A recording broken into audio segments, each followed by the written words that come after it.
Hi y'all, this is Becky Raceler.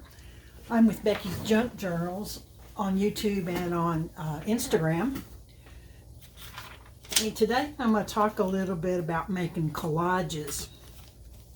And I'm going to show you some examples of how I make my collages in a way that makes me happy. Now there's lots of ways to do collage work. And I'm going to show you an example of, here's the collage that I did on this journaling card I made. And it's another little collage there. And the inside for writing.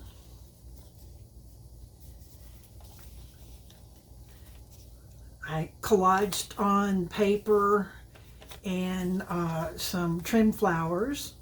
And that would be considered collage there too. This is a cloth tape measure, a real old one. Here's another example of a collage I made. And collage is just stuff you glue down. And it can be anything and everything. And this is even collage right here. This is a napkin that I collaged on the back of that page. So what I'm going to talk about today is how you can make your collages where they look more cohesive and they look like all the different parts belong together. And this is what I'm going to talk about, if you can see that. And if you want to, you can take a screenshot of it. But I'm going to give you some mixed media collage tips for journalers. And I'm going to talk about how important the edges are. Those of us who make art journals or junk journals love to embellish our pages and all the ephemera, that's a word for you. But we love to embellish the pages and the ephemera we make with bits of paper, lace, stickers, cutouts, and just about anything else that can be glued down. Some of us even find that creating collages is one of our favorite parts of making journals. But other people struggle with putting lots of things together in a cohesive way so that the parts look like they belong together. When I make my collages, I often hit a point where I don't like them at all. And after some thought and a lot of years of trial and error, I've found that for me, if I'm unhappy with my collage work, it's probably because I didn't vary the sizes, shapes, and textures enough, or I have too many hard edges on the individual elements in the collage. A hard edge in art is anything that is seen as a distinct line between one element and another. And what we're making when we're decorating our pages in our journal is just little works of art. So I encourage you just to play with it, have fun, and keep working at it until you like the way it looks. Don't try to make your collage work look like anybody else's. The kits are great, but I was never able to make the kits look like the original kit creator did. It just looked like I was trying too hard or something. And it's a lot more fun if you can just use the bits you have around their house and put it all together and turn it into something that wasn't there before. So a hard edge is anything that is seen as a distinct line between one collage element and another, like it looks like a drawing or a silhouette around an item. Too many hard edges and your eyes don't know where to go first, and the collage looks jumbled, incomplete, or lacks cohesion.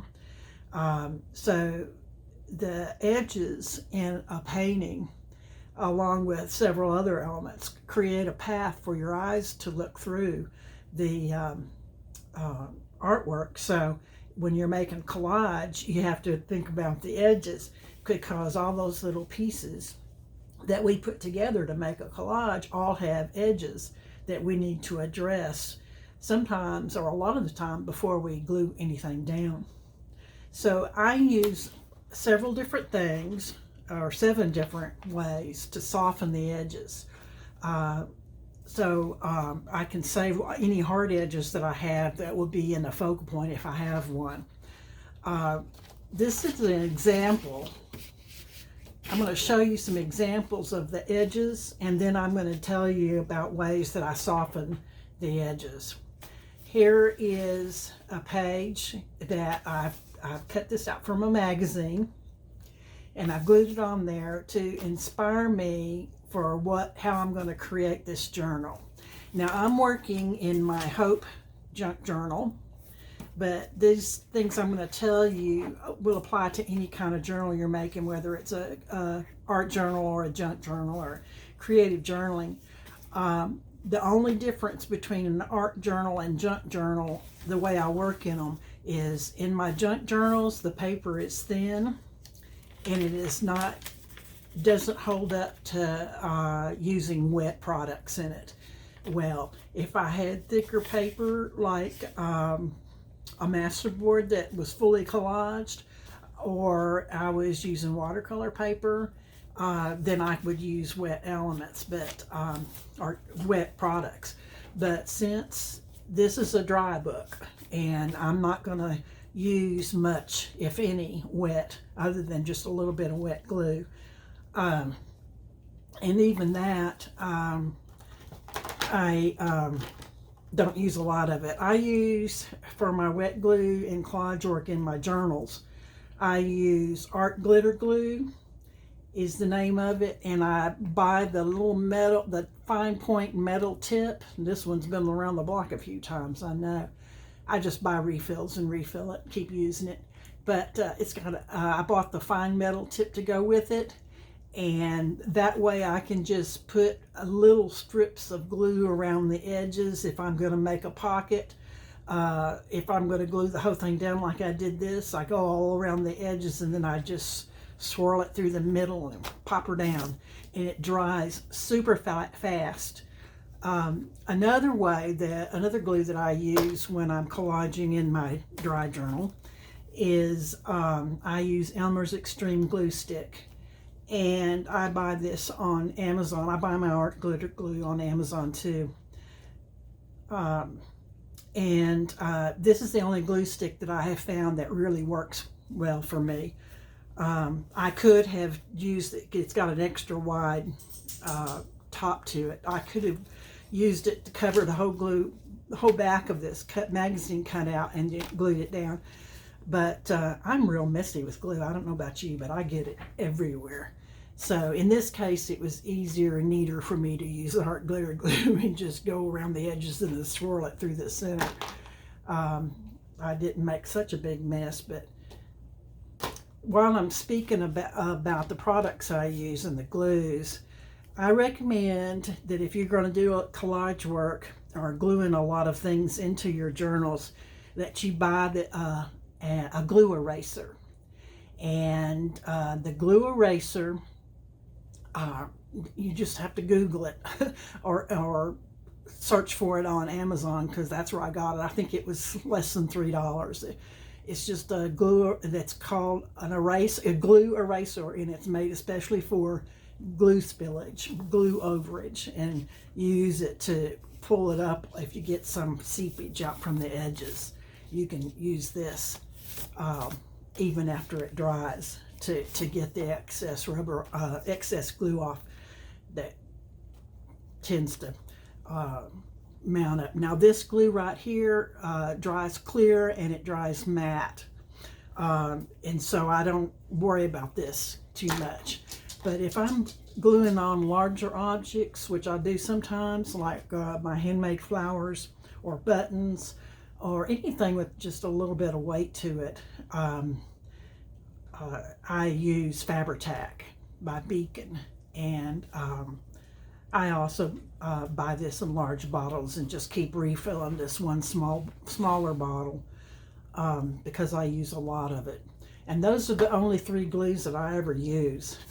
But since I found this glue eraser, I thought I'd let you guys know about it, because it really has been a blessing for those of us who are messy with the glue. Okay, Now I'm going to talk to you a little bit about edges. Now we see this is the hard edge, and before I start working on this page spread, I'm going to have to decide how I'm going to deal with the edges and decide if I'm going to continue collaging stuff on top of this. I may end up putting a pocket or a corner tuck, or who knows what I may end up doing in the future, but I don't know for sure. And so I'm going to have to deal with that. And my favorite way to deal with an edge like this is by using colored pencils. I use the, let's see, my colored pencils are all Prismacolor brand. Prismacolor, it's, I find they're the ones that hold up the longest, and they have the most pigment, the most vivid color, and they are able to be manipulated by hardness and softness, and they really are rich colored pencil, and I prefer them. So that's Prismacolor brand is the ones I use. But any colored pencil, matte pencil, anything you got, you could use to soften up the edges. And I'll show you an example of how I did that by softening up the edges with colored pencil. Here is an example. Can you see this purple around the back piece of I collaged on there, just a piece of paper that's flat on the back? That is colored pencil with my Prismacolor markers. And I went all the way around. Now I haven't finished these 2 pages. I got to looking at it and decided that this page was just boring, and I've got to add some stuff to it, which I will be showing you in a minute. But I wanted to show you an example here. This is how I soften up the edges with pencil. You can see this hard edge right here, and then this is how it looks when I've softened it up. And I brought it out a little bit. The hardest line I drew, I pressed the hardest up close to the edge of the paper and brought it over the edge of the paper a little bit.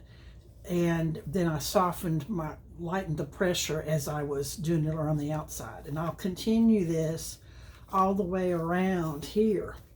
But you can see, I just don't like that hard edge right there and right there. So I'm going to soften it up, and that's how it'll look when I'll do all the way around.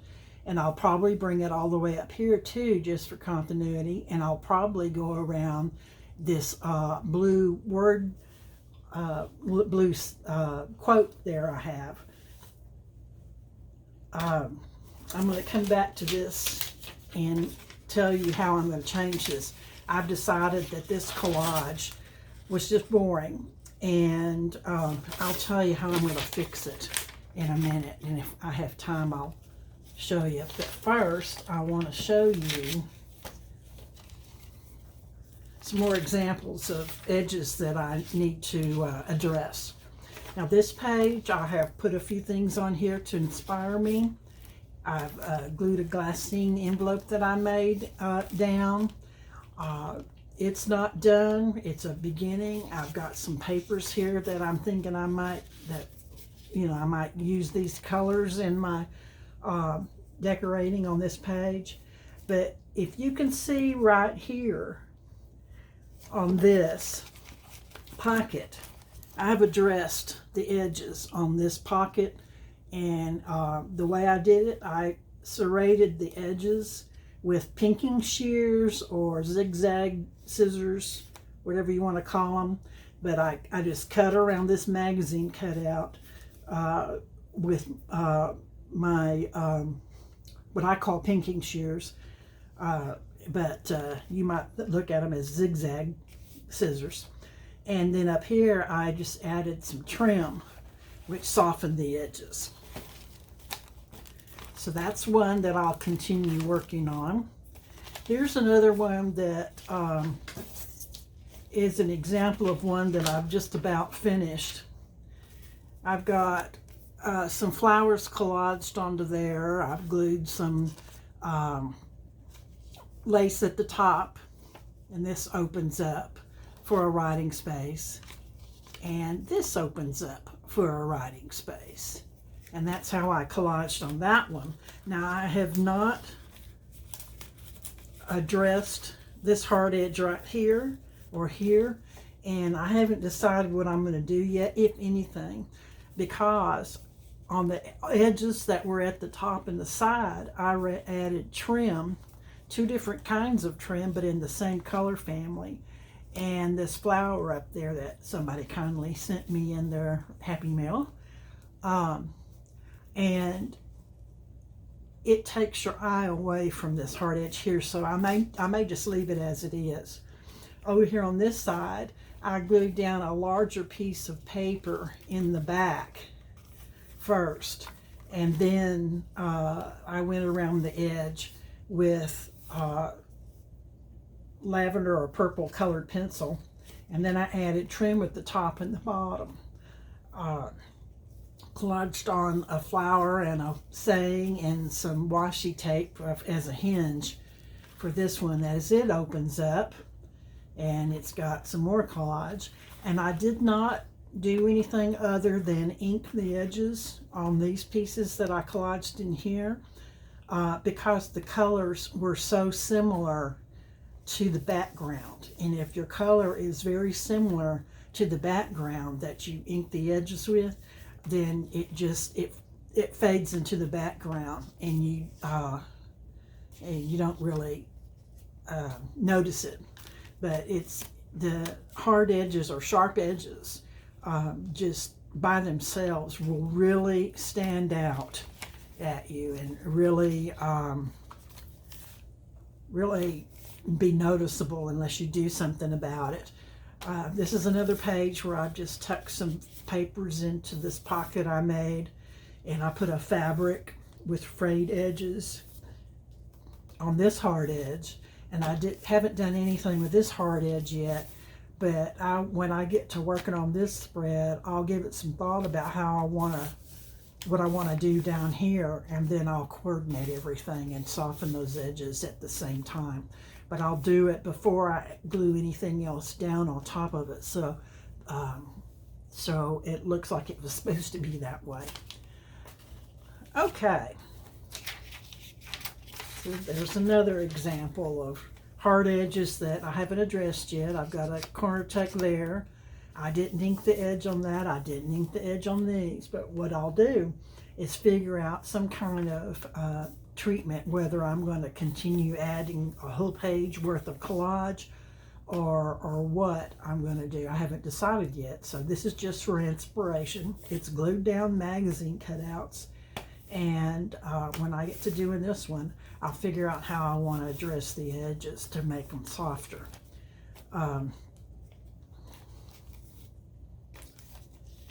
Here's one page with some softened edges. In this case, I went around this magazine cutout with purple and with this card with purple. Then when I made this cluster here, it's got several layers of fabric and paper, or more than several, but quite a few layers of fabric and paper that I glued, but I inked all the edges as I was putting it together, and I used torn edges around the outside and most of the papers on the inside, so they don't have blaringly hard edges that just jump right out at you. This one is one of them that a magazine page that I cut out and glued down. I decided to address the edges on this one by putting washi tape all around the edge. I've added this fun little fringe there, and then I had a hard edge with that, and I didn't like that, so to break it up, I added a little cluster right there in the middle that acts as a tab. So it's just some heavy crocheted lace and some fabric flowers. Then I had the washi tape, and then the line on the washi tape was too hard for me. It was better than just the paper by itself, or the cutout by itself. but then it still wasn't enough, so I went around the outside of it with loops with a colored pencil. I could have used an ink pen or a regular #2 graphite pencil if I wanted to, but because of the colors that I'm coordinating with, I chose a purple colored pencil. Okay, here's some more example of edges. I've got an edge that goes around this, and this was from a wall calendar, a large wall calendar, and I just used the whole page. And I've got an edge that goes around here, and the way I dressed that was I made it curved instead of a straight line, and that helped. And then at the bottom, I decided to add lace to soften up that hard edge at the bottom. I didn't like the way it drew attention to this hard edge on this side, and so I put down this fabric trim ribbon I have. It's a woven trim that I have, and I put it on both sides to balance it out, and that made me happy. And then I got over this side and I made a pocket here, but I didn't ink the edges, so I said, well, now what am I going to do? I forgot to ink the edges. So what I did was on the side where this hard line was, I broke it up with a colored pencil again. Well, actually I used a marker. I use Posca markers. They're acrylic paint markers, P-O-S-C-A, Posca. I use Posca paint markers, and I just made that little scalloped loopy design there and added some more pink little stripes in between that orange stripe that was already there, and that broke up that edge and drew your eye away from the sharpness of the edge. On this edge over on this side, I didn't do anything with it because it's almost the same color family, same color tone as what's behind it, and so it doesn't draw your eye to it. It only becomes a problem when there's a sharp contrast between, say, a dark background and a light element on top of it, or a light background with a darker element on top of it. That's when it's really noticeable. When I put this trim down here on this side, there again, it made another hard edge from this section to this section, which I didn't like. And so I made another little decoration hanging off there that acts as a tab.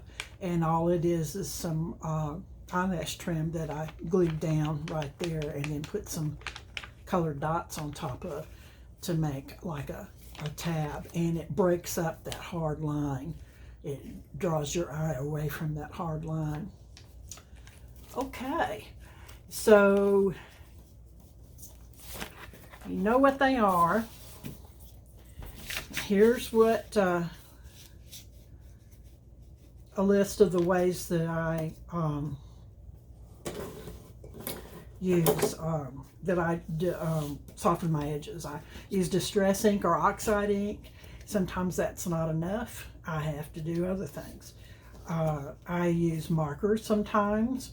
I use watercolor or acrylic paint if I'm working in an art journal with heavier paper, not in this one that is a junk journal because the paper's not strong enough to hold up to the wet paint. I use my colored pencils, and I use pinking shears. Here's my mother's. I guess these are probably from the 1940s. These are my mother's pinking shears. They're just zigzag serrated edge scissors. These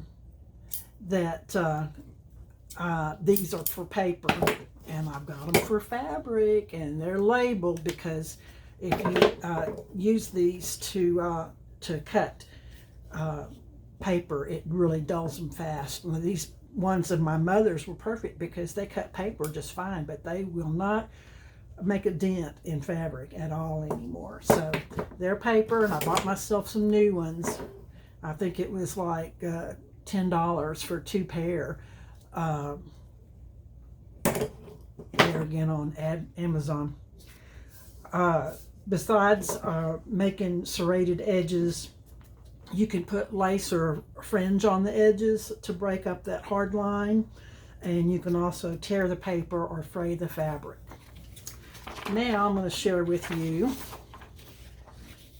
my list of collage tips, and I hope you can see that and get a screenshot if you like.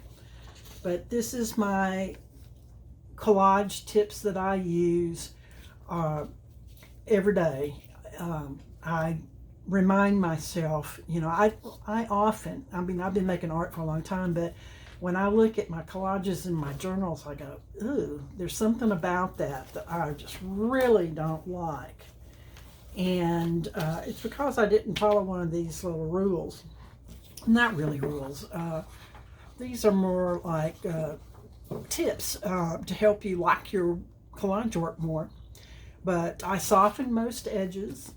I have a variety of sizes, shapes, and textures. I work large to small or back to front.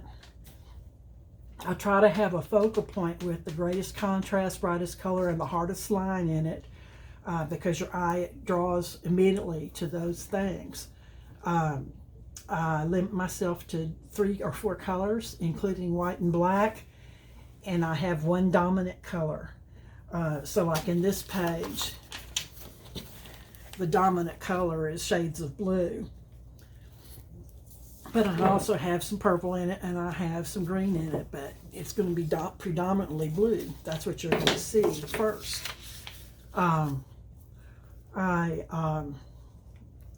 When you're using color in your journals, I know a lot of you like the vintage look and a lot of beige and grays and browns, but I don't care for beige and brown. I'm a color person, so I like all the color, and you can also use various shades of one color and still count that color as one of your colors.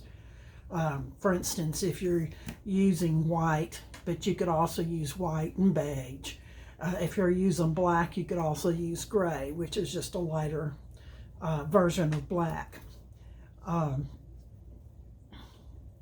If you were using pink, you could use dark pink and light pink, and it count as one of your 3 or 4 colors. Consider buying a glue eraser, and you can Google it or search for it on Amazon. I really like those, and they're worth the couple of bucks you pay for them. Always overlap your items a little bit, and keep adding stuff until it looks good to you. And it doesn't matter what anybody else thinks. You're just working to make yourself happy. Your work doesn't have to look like anybody else's. Just as long as it makes you happy, that's all that matters. And anyway, if you make a mistake, you can always glue over it or paint over it if you're working in on heavier paper. I hope you get a screenshot of this. I refer back to this list all the time because even though I've been doing this for a long time, more than 60 years, I still forget. Or I look at my work and I go, I don't like that. It's ugly. It's just not working for me. What is it that I need to do to that to make it right? And normally I can look to this list and go, oh, okay.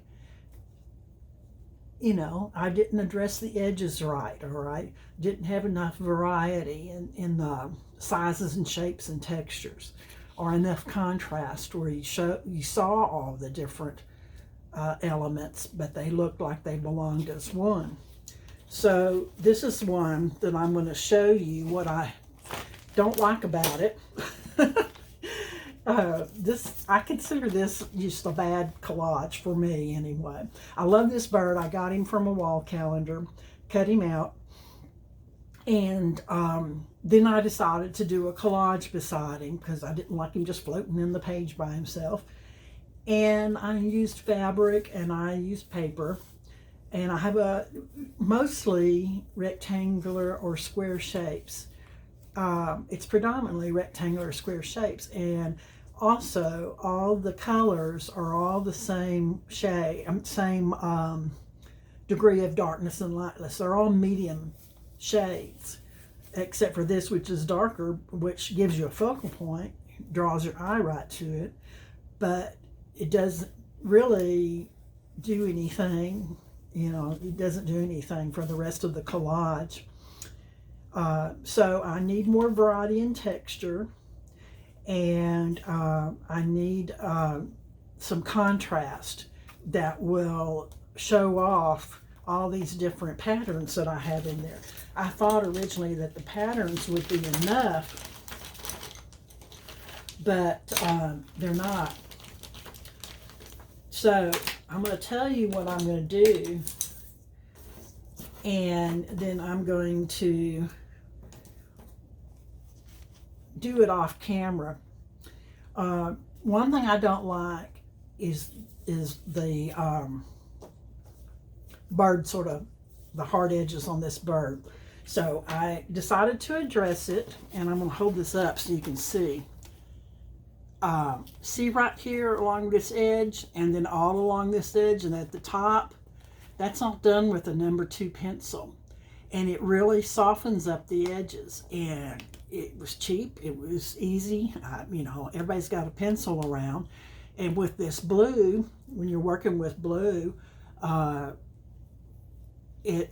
gray or purple, that graphite was the better color for this particular magazine cutout. I will continue using the pencil on this to soften this edge on this side, but I will make it more narrow. The way I soften it, it won't be as wide as this is here and down here, because this will look more like it's in shadow, because it'll be wider, and then this area will be narrower, and it'll look like it's just curved around. That was one thing I didn't like, and I showed you the little collage work I did on the inside of this. I will bring this penciled edge around, and I'll pencil edge around those with colors, but I'll use graphite around the rest of this bird. And then for this line right here, excuse me, I have decided that I'm going to add some texture to this side right here. And I tried just with some lace, and that just gave me another hard edge.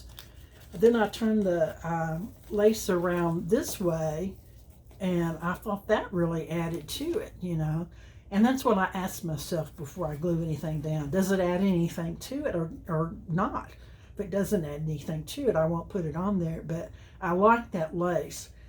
But it still gives me that blank spot back there, which it looks like a line to me, and I just don't like it. So what I decided to do is I'm going to run this purplish washi tape that's real narrow all along this edge here first, and then I'm going to put the lace on top of it that way. And I'll show you the finished product here in a minute.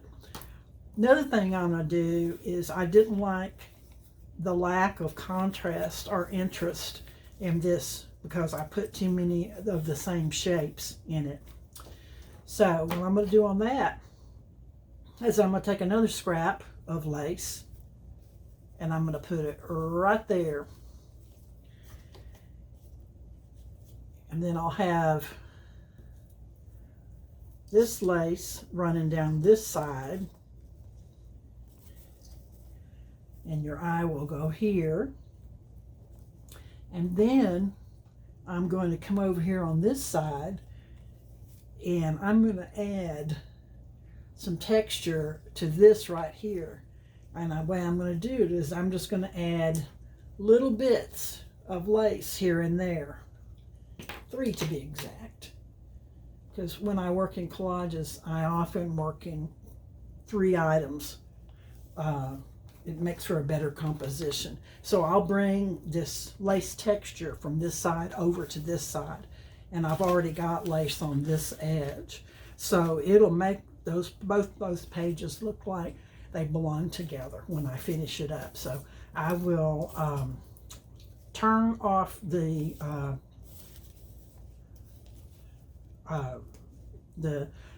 camera right now real quick, and I'll be right back. Hey there, the magic of video. I'm back.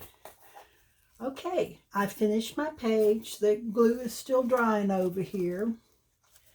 I put down my washi tape underneath. Then I added the lace facing inward. Added some lace there. To me, this feels finished now. One thing I did forget to do is to use my pencil and go around this edge. So it's really super easy.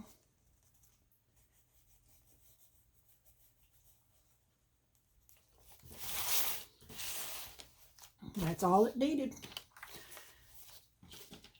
And nobody will ever know I didn't do it underneath unless they lift it up. I'll probably finish off that part and down here too. Over on this side, I added that piece of lace, that piece of lace, and that piece of lace to bring the texture over here, and it adds some interest to it and makes you want to look around all inside there and say, what all is on there? What all did she find to put down in there? And it just brings the lace from the side to here, to here, and to here, and that's what it needed to be finished off. It needed some texture, and it softens up with the texture and looks more like everything belongs together. Okay, I'm going to put these out here. If you didn't get a screenshot of these, hopefully you can see these. Or one or both, but if you want to get a screenshot, there it is. And I appreciate you watching. I appreciate your time, and any comments you have, be sure and leave them, because I love to hear from you. Come find me on Instagram and YouTube at Becky's Junk Journals, and I hope to see you again real soon. Bye-bye.